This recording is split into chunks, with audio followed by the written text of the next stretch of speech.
We have a few clouds around on this Monday. No rain for now, but that may change later in the week. I'll have your forecast coming up.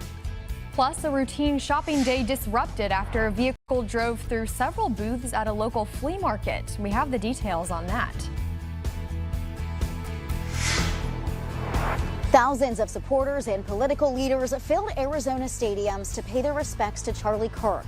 I'm Rebecca Castor in Phoenix with a look at the emotional remarks coming up. First on the Gulf Coast with breaking news and weather. Fox 10 Midday starts now. Well, good morning, everyone, and welcome into Fox 10 Midday. Happy Monday. I'm Ashlyn Mitchell, joined by Chief Meteorologist Jason Smith. And Jason, first day of fall, not really feeling like it, though. Not at all. I mean, we may make it into the low 90s today, and there's a little humidity in the air today. There is. I noticed that when I stepped out this morning. Not a lot of fun, but there is some relief on the way. Okay. Yeah. Good news there. The forecast will get better. In the meantime, here's what we're seeing out there right now. We've got some clouds overhead. There's not much in the way of rainfall going on in the area. This weekend, a few lucky folks got some pop-up showers, but we've got another opportunity for rain coming up later in the week. In the meantime, today, our rain chances are going to be pretty low. We have some high clouds here and some mid-level clouds tracking across Mobile and Baldwin counties right now. And that may keep our temperatures down slightly, but I think by the afternoon we make it up into the low 90s as those clouds pass on by. We could see one or two stray showers in the area today. Our rain chances only about 10% on this Monday. And yeah, one or two showers or thunderstorms may pop up, and we'll be tracking those this evening here on Fox 10 News. Meteorologist Nicholas Urboso will be in through the evening hours. Taking a look at the tropics, we've got a hurricane. It's a major hurricane. This is Gabrielle. It's going to pass to the east of Bermuda, a close call there. Behind that, we've got a couple of waves that bear watching here. These waves don't look like they're going to enter the Gulf, but this second wave here, right here, may be likely to get close to the Bahamas or the east coast of the United States. So we'll look at those in your complete tropical outlook. Couple of things that we're watching in addition to Gabrielle. Coming up, we'll break down our opportunity for rain. It's going to come later in the week, and we'll look at that in your 7-day forecast in just a few minutes. All right, Jason, thank you. And first this morning, some scary moments at a local flea market on Schillinger Road in Mobile. A vehicle crashing through several booths, sending shoppers scrambling. Officials say one woman did have to have her knee bandaged, but thankfully no serious injuries. Police say the driver suffered minor injuries. A woman who didn't want to go on camera shared these pictures she took just after the crash yesterday. She says one of the wooden beams near a booth snapped and several workers rushed to hold it up so it wouldn't collapse. Both Mobile Police and Mobile Fire Rescue were on the scene, but still no word on what may have caused that crash. In the meantime, a single vehicle crash took place in Mobile County, claiming the life of a Choctaw County man. According to the Alabama law enforcement agency ALEA, the crash happened Friday afternoon near US 45. Troopers say 20-year-old Christian Dubose was a passenger in a Toyota Camry that left the road and hit a tree. Investigators say Dubose was not wearing a seatbelt at the time of the crash, and he was taken to Mobile Infirmary where he later passed away. Troopers say the driver, 19-year-old Christopher Dubose, was also injured and taken to the hospital for treatment as well. Well, another case ALEA is looking into this morning, a single ATV crash. Officials say claimed the life of a 54-year-old Leroy man. It all happened in Washington County on Saturday night, and officials say Davy Langford was driving an ATV on Lower Ferry Road when it struck a phone control box and overturned. Langford was taken to Jackson Medical Center and later died from his injuries. Well, meanwhile, Amtrak's Mardi Gras service on the Gulf Coast has been operating for just about a month now, and the line depends on a subsidy from the city of Mobile.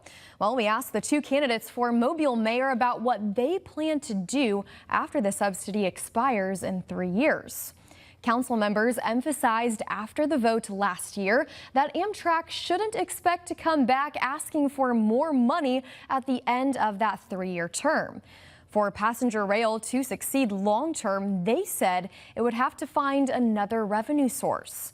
The two candidates vying to succeed Mobile Mayor Sandy Stimpson have different views on the matter. State Representative Barbara Drummond enthusiastically supports extending the contract, while former Mobile County District Judge Spiro Charigatis is a bit more cautious. I was on the infant part of that, of getting the Amtrak, and I am so happy I had an opportunity to talk to then Transportation Secretary Pete Buttigieg. So I am elated and would be happy because that's an incentive that's going to bring people into our city. I'd like to see growth. You know, if I see an upward tick and then stagnation, I think we really have to reevaluate what we're doing. And this is just one of many issues in this race. And voters don't have long to decide because the runoff election takes place tomorrow. And the runoff for Mobile mayor isn't the only race on the ballot for tomorrow. Several communities will head back to the polls to decide mayor and city council runoffs. Mayoral runoffs will be held in Mobile, Pritchard, Chickasaw, Robertsdale, Jackson, and Flomaton. City council seats are also up for grabs in Pritchard, Chickasaw, Saraland, Daphne, Robertsdale, Gulf Shores, and Jackson as well. Well, new data this morning from overseas shows imports into the U.S. are down since the tariff wars started, while exports to other countries are climbing quickly. This meaning major powers like China and India are finding other markets for their products. As the tariff wars escalate, America's trading partners could be adapting more quickly than anticipated. New data shows Chinese exports to Africa are up 25% so far this year, while Indian exports to the U.S. are down almost 23% in just the past month, indicating countries are finding new markets for their goods. At the same time, world leaders are starting to push back on the president's demands for major investments in the U.S. in exchange for tariff relief. Now, South Korea's leader said over the weekend his country simply can't afford to pay the $350 billion that President Trump is currently asking for, claiming it would spark a, quote, financial crisis.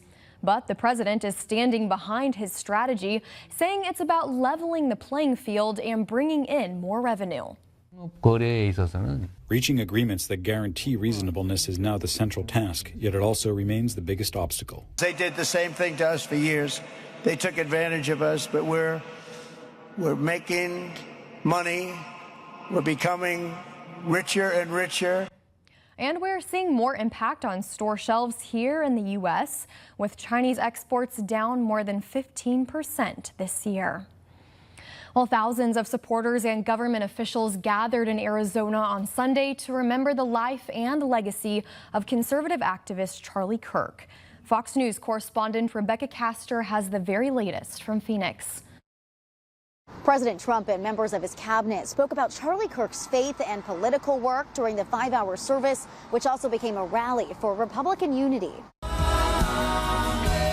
Thousands worshiping inside State Farm Stadium Sunday as they paid their respects to Charlie Kirk.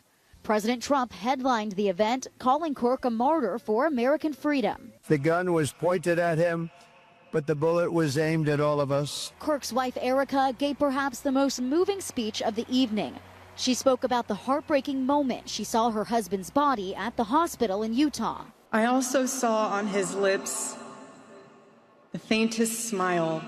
When I saw that, it told me Charlie didn't suffer. And later she said this about his suspected killer. That young man, I forgive him. Even just talking about it right now with you, man, like emotional. Really emotional. Yeah. Really emotional. About 90,000 people gathered in 2 venues in Arizona, and millions watched online. Vice President J.D. Vance, a close friend of Kirk, urged the packed stadium to use his legacy as a way to usher in a new chapter for conservatives. We will remember that it is better to stand on our feet defending the United States of America and defending the truth than it is to die on our knees. Over the weekend, the FBI vowed to pursue every question and theory related to Kirk's assassination. In Phoenix, Rebecca Castor, Fox News. And the fallout from Charlie Kirk's death is causing lawmakers on both sides of the aisle to ask questions about free speech and censorship in America. Some teachers across the nation were fired for what they posted on social media after his death. Censorship concerns were brought to the national spotlight when ABC pulled Jimmy Kimmel off the air indefinitely for his comments. And it led to the chairman of the FCC to suggest potential action against the network's license. The FCC was wrong to weigh in, and I'll fight any attempt by the government to get involved with speech. Censorship and what we're seeing from the federal government only serves to further divide us and make us less safe. And it comes amid new Defense Department restrictions that journalists can no longer gather or report information, even unclassified, without authorization from the government or risk losing their press credentials. The National Press Club calling it a direct assault on independent journalism. While Defense Secretary Pete Hegseth argued, quote, the press does not run the Pentagon. Well, 11:10 now, and coming up, the Alabama Department of Public Health is raising concerns about potential cuts to the CDC. We'll have that story. And economic uncertainty could bring some uneasiness to our bodies and maybe sickness. We'll hear from health experts about a brand new study, but first, let's toss it over to Jason. The rain has been spotty across the area. We've seen a few showers over the last couple of days, but nothing to help with the drought yet. But we will see some relief potentially with showers for the second part of the work week, and we'll look at the timing on that with your Futurecast coming up. Welcome back. Further budget cuts for the Center for Disease Control and Prevention are possible, and that can trickle down and affect Alabama health institutions. Right now, the proposed federal budget for 2026 would cut funding for the CDC by around 50%. Here locally, according to officials, over 2/3 of their money actually comes from that federal funding. These departments are constantly working behind the scenes, helping local clinics track the spread of diseases like COVID or measles and prepare for emergency response. So if that money is cut at the federal level, officials say it will trickle down quickly, and state and local health departments won't have the resources needed to keep everything running. How do you plan? How do you budget? How do you start a program and go out and hire people and try to train them and try to get them ready to do work when you're not even sure if the funding is going to be there next month? It's that uncertainty that's really the problem. Now, Congress has until October 1st to approve a budget and agree on the federal spending to avoid a government shutdown. Also this morning, the ADPH is bringing statewide attention to the consequences and addiction of the misuse of opioids. The department says many opioid overdoses occur not because someone is intentionally misusing drugs, but simply because they accidentally took too much of a medication that was originally prescribed to them. The Alabama Department of Mental Health says opioid misuse continues to be one of the most pressing public health challenges in the state of Alabama. Anyone can experience an overdose, whether they're have encountered illicit drugs, illegal drugs, drugs that are tainted that they are not aware of. So it's just something to keep on the minds and hearts of our families and our friends. But there is some good news. Opioid overdose deaths in Alabama saw a more than 30% reduction from 2024 to 2025. That's all according to provisional data from the CDC. The department says this is in large part due to the over-the-counter medication Narcan.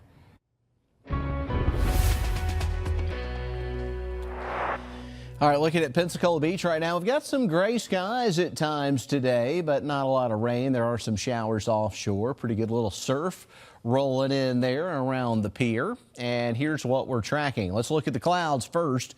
And they're showing up here on our satellite picture.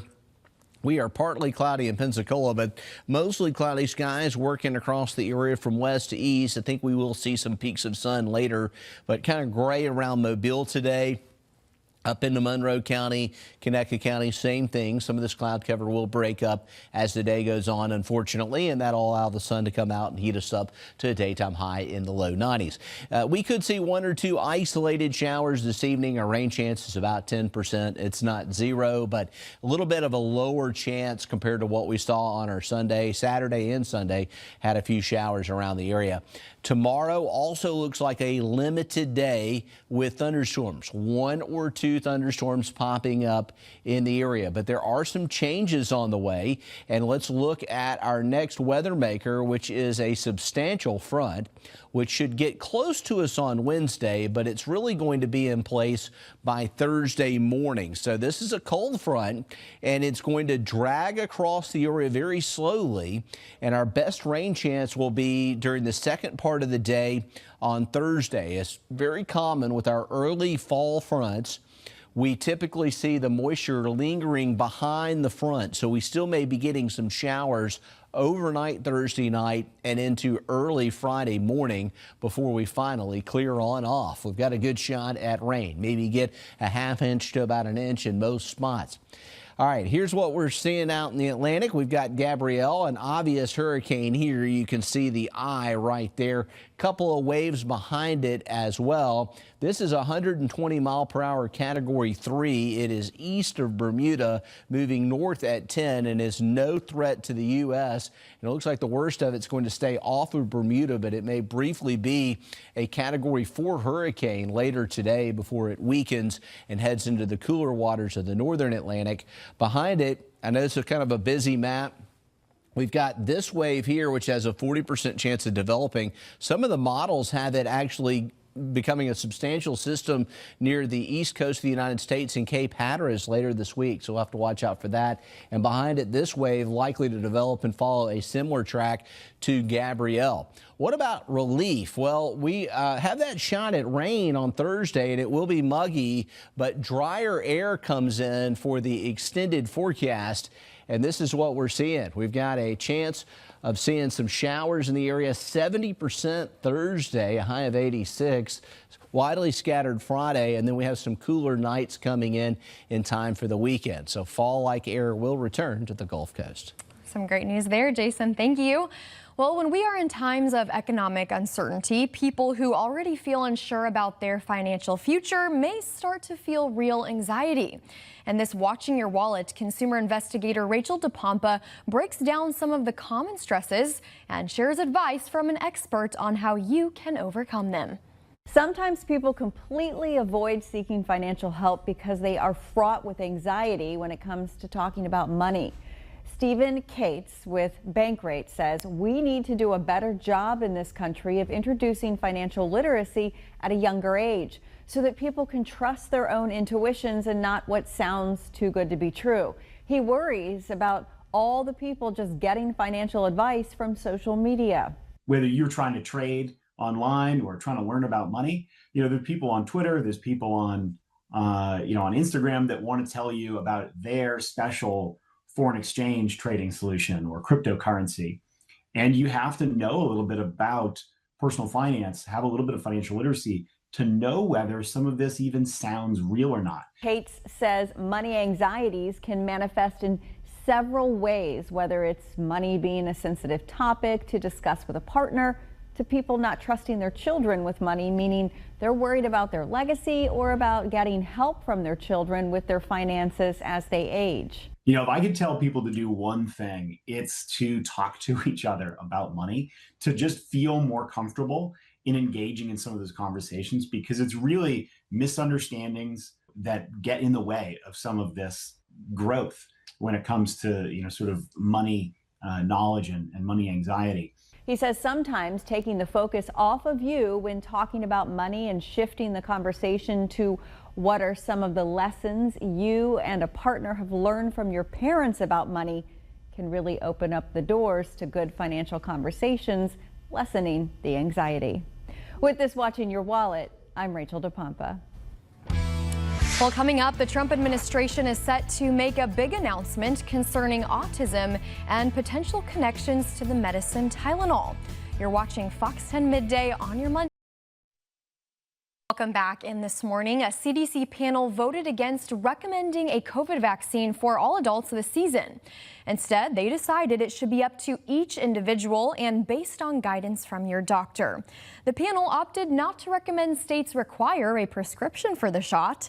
Government providers and private insurers say they will still cover those vaccines, but some patients might still have to pay out of pocket.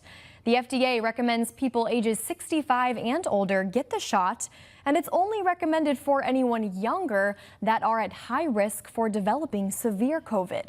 When we have softer recommendations for vaccines, uptake goes down.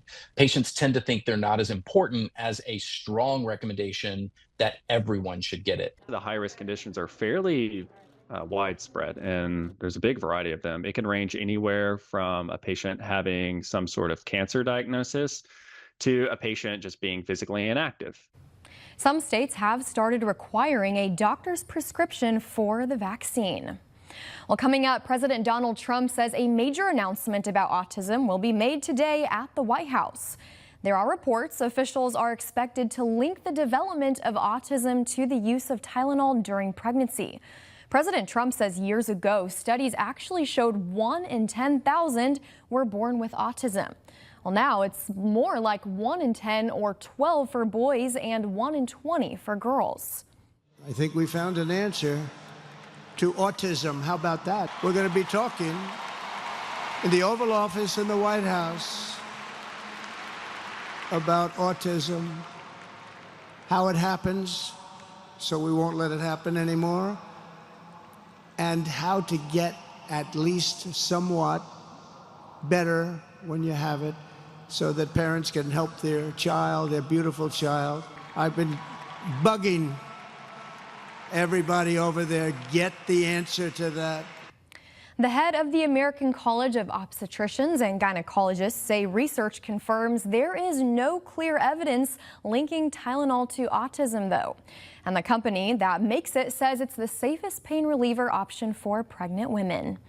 Well, still to come, Amazon is facing some big legal trouble. We have that story and more in our business headlines. Plus, scientists are now taking a look at how climate change can impact our health. But before we go, Jason, a toasty and humid forecast for our first day of fall here.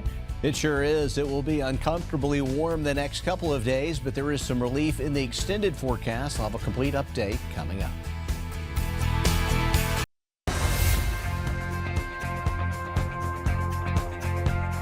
Welcome back in. It's the first official day of fall today, and one local farm is turning their field into a family adventure. Fox 10's Vanessa Pacheco was in Fairhope this morning with a look at all the fun. I'm hoping I don't get lost in here. I'm inside a corn maze here at McKenzie Farms. Joining me is Austin and Coleman McKenzie. They're going to help me out through this, right? Yes, ma'am. Okay, so let's get started. What way should we go, Coleman? Let's go this way. Okay, let's go to the right. Okay, so as we're going through this corn maze, Austin, tell me about McKenzie Farms. McKenzie Farms is a 4th-generation farm here in Fairhope, Alabama. We do a variety of different crops, from the produce side to row crops, peanuts, cotton. And this year we decided to throw in a corn maze for the public and get some people out here on the farm. So much fun. This is actually the first time I've gone through a corn maze, so I'm kind of excited. Now, for anyone that wants to come here, this was your first weekend that y'all just opened up. Can they come this upcoming weekend? They can come this upcoming weekend. We're going to open Friday from 9 to 5, Saturday 9 to 5, and then Sunday from 1 to 5. Okay, let me see. Let me make sure we didn't lose our photographer here. Okay, Lauren's still with us. Okay, good. Now, aside from this corn maze, you have some other activities going on outside, right? We do. So we've got a corn pit is what we call it, but it's pretty much like a sandbox with corn in it for kids to come in and play. And then we've also got tic-tac-toe boards out front. We've got a bounce house coming this weekend, and we've also had some food trucks and a snow cone truck come this past weekend. Oh, so much fun. Okay, so how long does it take someone to like go through this? It can take somebody anywhere from 15 minutes up to 20, 30 minutes. It depends on how long you want to make it. And 1 second to get lost. Oh yeah, 1 second for sure. To get lost. Okay, for anyone that wants more information on McKenzie Farms and this corn maze, Austin, where can they go? They can go to our Facebook page, McKenzie Farm Market, and we'll be posting the hours on it for this month. They're already up, and then next month we're going to meet up and talk about when we want to open up, and they'll be posted probably within the next week or so. Okay, so much fun. I feel comfortable because we do have Coleman up front. He's done it at least 7 times, so we're good, guys. So no need to send help right now, but we're going to have all this information on our website, fox10tv.com, and we're going to continue this. Okay, come on, Lauren, don't get lost. Come on. All right, thank you, Vanessa. Lots of fun out there. Bring on all the activities, all the fall activities, I should say, despite the heat. Well, by the way, 2024 was the warmest year globally in the last 175 years, all according to NOAA. The CDC warns a changing climate could have disastrous impacts on human health. Dr. Sonia Angel with Johns Hopkins Bloomberg School of Public Health says it can raise the risk of heart attacks and strokes, and it also makes lung disease much more likely and more severe. She says it can disrupt metabolism, making conditions like diabetes harder to manage, and it can lead to birth defects and poor pregnancy outcomes. These are all things that are currently being deeply studied to try to understand how we can help protect ourselves. Says everyone faces some type of risk. Some groups are far more vulnerable. That includes people with low incomes, certain racial and ethnic communities, immigrants, indigenous peoples, children, pregnant women, older adults, and people living with disabilities.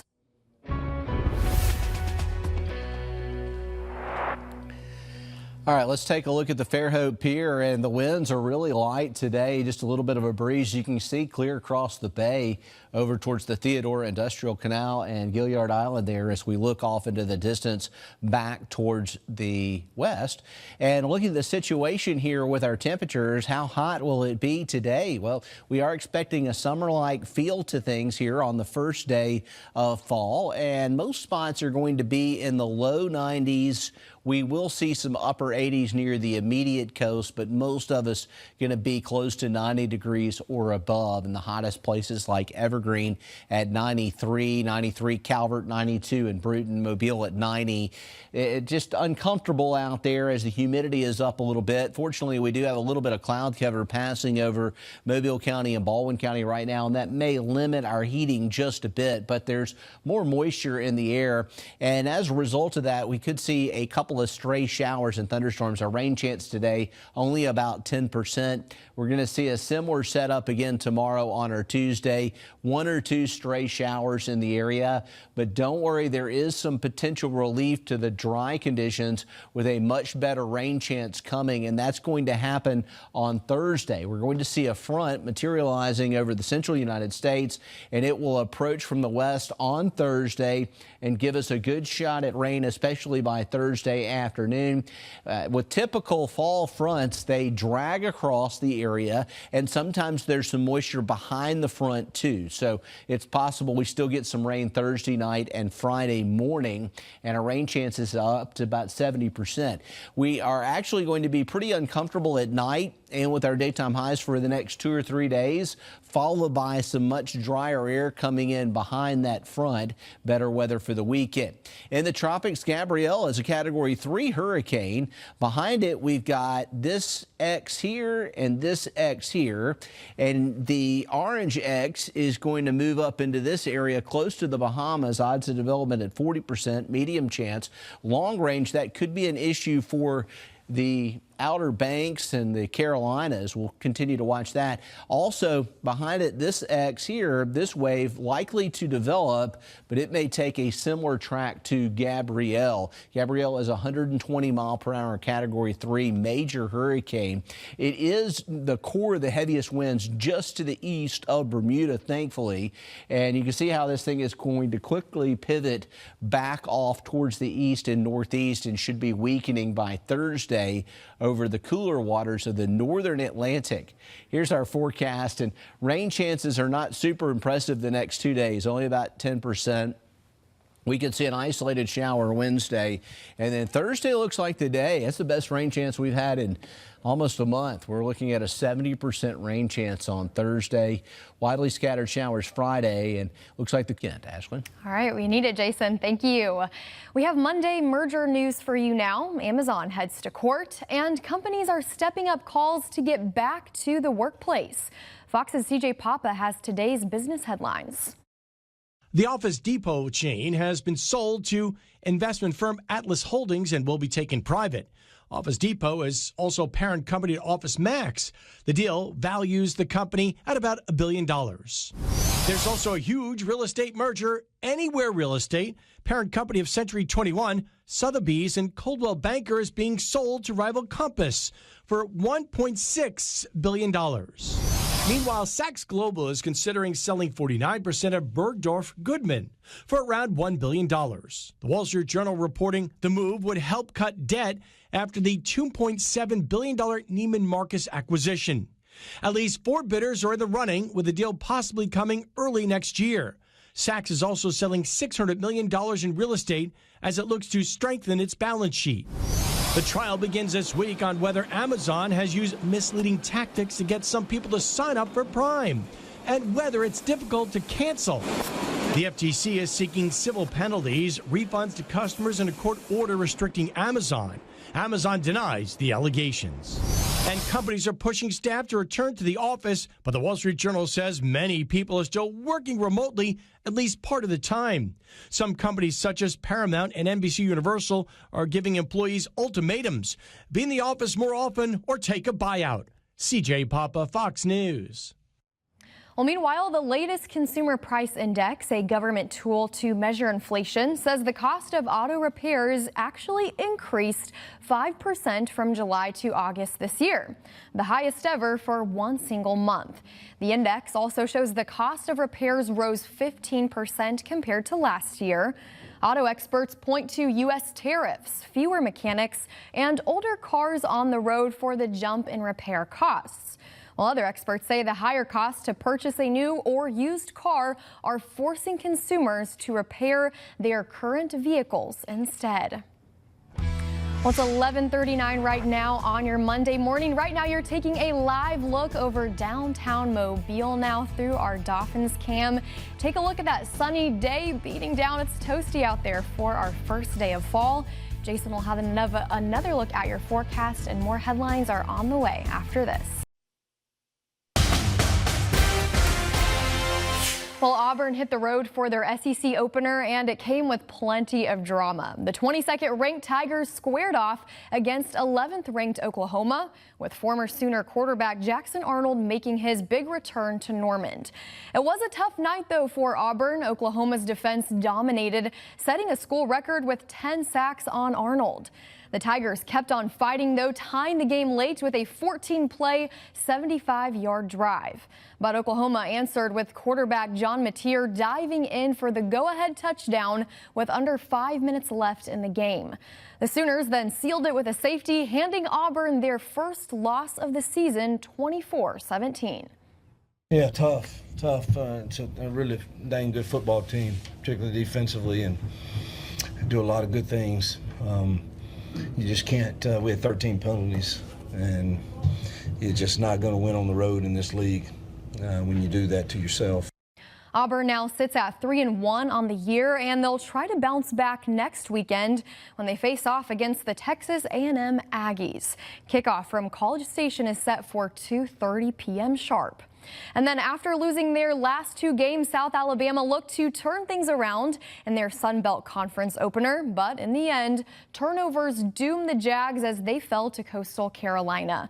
The game started as a defensive battle with both teams trading punts for a while, but the Jags finally found success with their running game in the second to get them on the board. But from there, it was back and forth for the rest of the quarter as the Chanticleers and the Jags traded touchdowns to make it a 14-7 halftime lead for South Alabama. But the lead wouldn't last long in the second half. In the end, South Alabama would lose 38-20 to Coastal and fall to 1-3 on the season. From here, though, the Jags say it's all about coming together.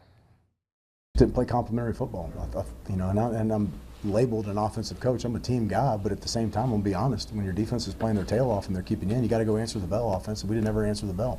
It can either go one or two ways.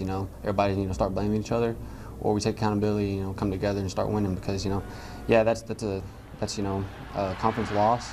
But at the same time, you never know what can happen in the college football world.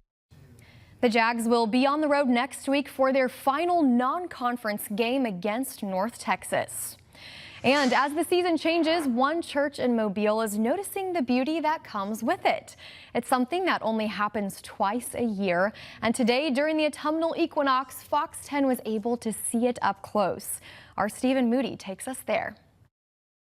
St. Mary's Parish has been a wonderful beacon over Mobile for nearly 100 years, but it's the light that shines into the Catholic Church that's catching the attention of worshipers and those who work inside. 6 months ago, at the vernal equinox, I just happened to be sitting in the church, wasn't looking for anything special to happen, but I noticed that the light was casting in like a weird way and was getting really close to the cross. And it turns out that each year, twice a year, on both of the equinoxes, the light of the rising sun illuminates the crucifix in our church and casts a shadow on the image of the birth of Jesus right behind it in a really spectacular way. With so much history in this area, this just adds on to the beauty. When something like this happens, everyone should see it. That's why the church opened up its doors to anyone who wanted to. We're coming up on our 100th anniversary, actually. It was built in 1928. No one that I'm aware of knew that it happened, and so I've just decided that, well, we should open up the doors and let people come see it because it's really very unique. And while it's beautiful and unique, Father Rozelle hopes that people take away the bigger meaning behind it. It's not even just the angles, it's not just the shadows, not just the light, but the meaning behind what's going on, that the crucifix is casting the shadow on the birth of Jesus, gives us a reminder of why Jesus was born. He was born in order to die on the cross in expiation for our sins. And so it just creates this wonderful unity even in the Christian message. Stephen Moody, Fox 10 News. A beautiful sight to see with that light there. Pretty neat that we got to be there this morning. It's 11:47 now. Let's check on the weather forecast with Jason Smith. Jason, obviously the first day of fall here. We really won't feel some of those temperatures until later on, right? It's a waiting game. That's right, Ashlyn. We're looking at rain possible in the second part of the week, followed by some cooler air by the weekend. In the meantime, right now, we're tracking a pretty quiet weather day across the area on our Fox 10 weather app. Not much going on as far as showers just yet. We could see a few stray showers this afternoon, but our rain chances are limited. We've got a little cloud cover overhead right now, and you can see that activity in Mobile County and Baldwin County. And we might see one or two stray showers today. It doesn't look like we're going to see as much as what we had going on, for example, on Saturday, when some spots did get some decent showers around. Other areas missed out. Taking you into tomorrow, it looks like some isolated showers in the area again tomorrow, and it's going to be hot. The daytime highs around 90, lows near 70. Kind of has that summertime feel to it, even though fall has officially begun according to the calendar. We will see a good shot at rain, though, later in the week, and it looks like Thursday, our best chance of showers across the area. So that's what we're seeing, a pretty good shot at rain for the second part of the work week. We've got more to come here for you here on Fox 10 News.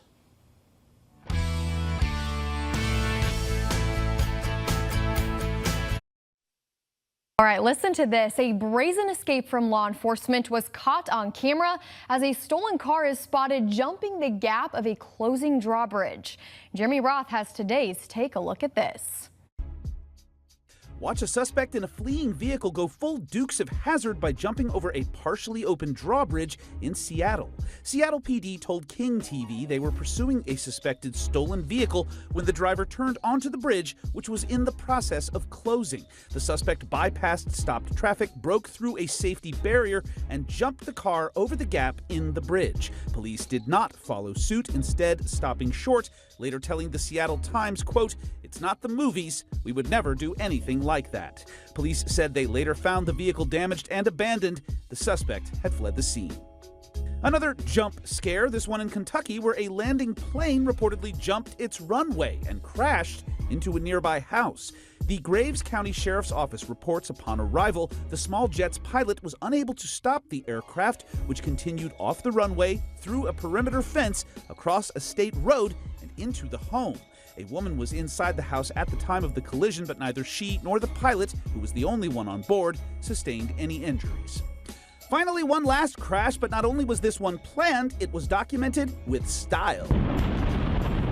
Multiple Tennessee Valley Authority cameras captured this 540-foot cooling tower, meeting its demise in spectacular fashion in order to make way for future development opportunities. I don't know who's running the show over at the TVA's media department, but their eye for blockbuster styling definitely puts the cool in this controlled cooling tower implosion. For Take a Look at This, I'm Jeremy Roth. And it's that time, 3 to know before you go today. On Friday, actor Tom Holland got a mild concussion in an incident on the set of his upcoming film, Spider-Man: Brand New Day. No one else was hurt. Holland will take a break from filming as a precaution and resume work in just a few days. The filmmakers are set to meet Monday to plan those next steps. The movie started production back in August and is expected to hit theaters next July. And then several of the country's biggest news outlets are publicly pushing back on new restrictions that would sharply restrict reporting at the Pentagon. Defense Secretary Pete Hegseth unveiled the new rules to reporters on Friday.